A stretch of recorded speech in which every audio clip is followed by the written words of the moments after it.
যে জুলাই বিপ্লব আমাদের নতুন জীবন দান করলো, সেই জুলাই বিপ্লব অস্বীকার করা মানে এই নতুন জীবনকে অস্বীকার করা। সংগ্রামী বন্ধুগণ, 24শে জুলাই বিপ্লব একটি দলকে ক্ষমতাচ্যুত করে আরেকটি দলকে ক্ষমতায় বসার ছিল না। জুলাই বিপ্লব ছিল পুরাতন ব্যবস্থাকে ছুঁড়ে ফেলে নতুন ব্যবস্থা কায়েম করা। জুলাই বিপ্লব ছিল একজন ব্যক্তির হাতে ক্ষমতা কুক্ষিগত না করে জনগণের ক্ষমতা জনগণের কাছে ফিরিয়ে দেওয়া। আজকে গণভোট অস্বীকার করা মানেই শুধু 70% মানুষের রায়কে অস্বীকার করা নয়, 70% রায় অস্বীকার করার মধ্য দিয়ে আবার তারা আওয়ামী লীগের সেই ফেসিবাদী কায়দায় এক ব্যক্তির কাছে সমস্ত ক্ষমতা দিতে চায়। আমরা দীর্ঘ 16 বছরে এক ব্যক্তির ক্ষমতার শাসন দেখেছি। আমাদের হাজার হাজার ভাই থেকে জীবন দিতে হয়েছে। শুধু জামাত ইসলামের কেন্দ্রীয় 11 জন ব্যক্তিকে ফাঁসির কাস্টে ঝুলিয়ে বিনা চিকিৎসায় হত্যা করা হয়েছে। যে জুলাই বিপ্লবের সূচনা হয়েছে রংপুর, সে রংপুরের সন্তান আমি। সে রংপুরের সন্তান এখানে আছেন আক্তার হোসাইন। আবু সাইদ রক্ত দিয়েছিল কি জন্য? সে তো ছাত্র নেতা ছিল। তার রক্ত চলে গেলে সে ক্ষমতায় যাবে আশায় রক্ত দেয়নি, একটা পরিবর্তন চেয়েছিল। আজকে বিএনপি ক্ষমতায় আসে পরিবর্তন ভুলে গিয়েছে।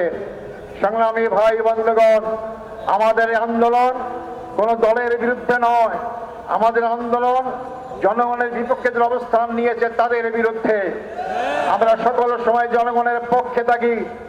আজকে একজন ব্যক্তির কাছে ক্ষমতা কুক্ষিগত করার মাধ্যমে যদি আপনারা দুঃস্বপ্ন দেখেন আবার জোর করে ক্ষমতায় থাকতে পারবেন, বোকার স্বর্গে বাস করছেন। মনে করেন টাকার সরকারের আন্দোলনের কথা, টাকার নাকি পাগল ছাগল ছাড়া কেউ বোঝে না। আপনারা অস্বীকার করলেন, আন্দোলন দমাবার চেষ্টা করলেন, শেষ পর্যন্ত মারলেন, এমন ভাবে মারলেন টাকার হলো। আপনারা ক্ষমতা আসতে পারলেন না। জনগণের বিরুদ্ধে অবস্থান গ্রহণ করবেন না, আমাদেরকে রাজপথে আসতে বাধ্য করবেন না। রাজপথের আন্দোলনের ফলাফল সরকারি দলের জন্য কোনো শুভ অবস্থা হয়নি, কোনো সময় হবে না। আমাদেরকে জুলুম অত্যাচারে ভয় দেখাবেন না। সবগুলো পার করে আজকে এই বয়সে আমরা এসেছি। সময় থাকতে যদি দেশ ভালো চালাতে চান, গণভোটের রায়কে মেনে নেন, কার্যকর করেন, জনগণ আপনাদেরকে ভালোবাসবে, শ্রদ্ধা করবে। আর যদি অবজ্ঞা করেন, আপনারা সংখ্যাগরিষ্ঠতার কারণে এই সংখ্যাগরিষ্ঠ কিভাবে হয়েছেন আপনারা ভালো করেই জানেন। ভোটের ফলাফলে আপনারা ইঞ্জিনিয়ারিং করে আজকে এই ক্ষমতায় এসেছেন, সেটা আপনারাও জানেন, জনগণও জানে। এই জন্য আপনারা জোর করে সংখ্যাগরিষ্ঠ অর্জন করে জোর করে দেশের জনগণের উপর চাপিয়ে থাকতে পারবেন না। আমাদেরকে আবার রাজপথে অবস্থান করতে বাধ্য করবেন না। যেটা সংসদে সমাধান করার চেষ্টা করুন। যদি সংসদের কথা যদি আপনারা রাজপথে আনতে দেন, রাজপথের আন্দোলন জনগণের কোনো সময় বিফল হয়নি, সফল হবে ইনশাআল্লাহ। একটা দল তো পালিয়ে গিয়ে একটা দেশে আশ্রয় পেয়েছে। জানি না আপনারা যদি সেই পরিস্থিতি সৃষ্টি করতে চান আপনাদের জায়গা কোথায় হবে আমি তা জানি না।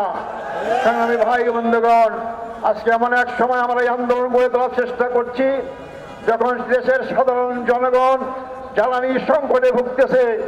আজকে আমরা সংসদে দেখতে পাই মন্ত্রী বিবৃতি দেয় জ্বালানির সংকট নাই। জ্বালানির সংকট যদি না থাকে আপনারা কর্মঘণ্টা কমাইলেন কেন? স্কুল বন্ধ করার চেষ্টা করছেন কেন? হাজার হাজার গাড়ির লাইন কেন? তাই আপনারা বলতে চাই অবিলম্বে জ্বালানির সংকট কারান। শুনতে পাচ্ছি আপনারা দাম বাড়াবেন। যদি দাম বাড়ান, আমার একটা প্রস্তাব থাকবে আপনাদের কাছে। আপনাদের কার্ড দিতে অভ্যস্ত, ফ্যামিলি কার্ড দেন, অমুক কার্ড দেন, দাম বাড়াবেন, আমাদের জ্বালানি কার্ড দেবেন, সবাইকে জ্বালানি কার্ড দেন, তাহলে আমরা দাম বাড়লে আপত্তি করবো না। সংগ্রামী ভাই বন্ধুগণ, আপনারা জাতিকে সত্য কথা বলুন, সত্য কথা সঠিক তুলে ধরুন, নাহলে জাতি আপনাদের ক্ষমা করবেন না।